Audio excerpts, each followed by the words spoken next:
C'est quoi ça mesure negative income tax ça? Et negative income tax, c'est en quelques mots, c'est au lieu qu'une personne paye income tax, c'est que l'État rembourse un certain montant. Ça m'a un personnage, je ne déjà pas payé impôt en général. Hein, parce qu'il y a du monde, il faudrait tous là aux 20 000 pour les payer income tax. C'est si nous payons un salarié de 10 000 roupies, je ne déjà pas payé income tax. Et basé sur les autres salaires mensuels, l'État pourrait mettre un certain montant tous les 6 mois. Une personne qui gagne moins que 5 000 roupies. Il peut gagner jusqu'à 1 000 roupies. 5 000 à 7 000, je peux gagner 800 roupies. Et 7 000 à 9 500 roupies. 9 000 à 9 750 roupies, je peux gagner 250 roupies. Et puis 9 750 à 9 900, je peux gagner 100 roupies par mois. Ça soutien-là, il peut accumuler et que je peux bénéficier de ça 2 fois l'an. Pour commencer à partir du 1er janvier 2018, pour la période de janvier au juin, 6 mois. Et nous pouvons payer au plus tard le 31 août du même année, c'est-à-dire un mois après. Très peu de pays au monde qui finissent implémenter un système, mais c'est une des mêmes façons qui manière l'État capable de venir en assistance à plus démunis de la société, qui est dans un salaire très minime.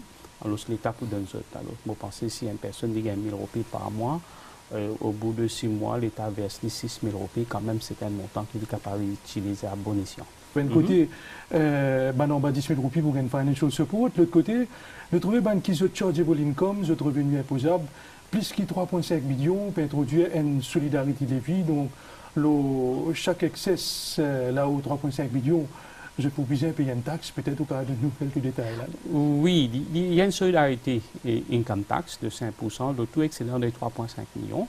Alors, je ne sais pas pour faire le chiffre combien de personnes concernées, mais pour le chargeable income.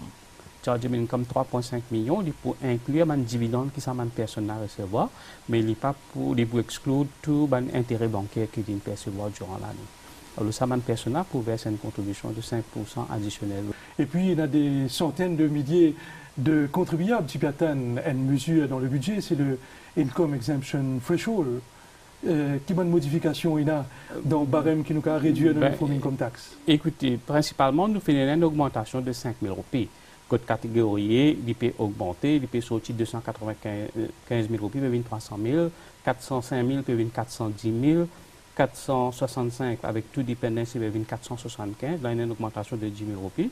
Et puis nous sommes dans Haïti catégorie D, 3 dépendants, il peut sortir 305 000, il peut 320 000.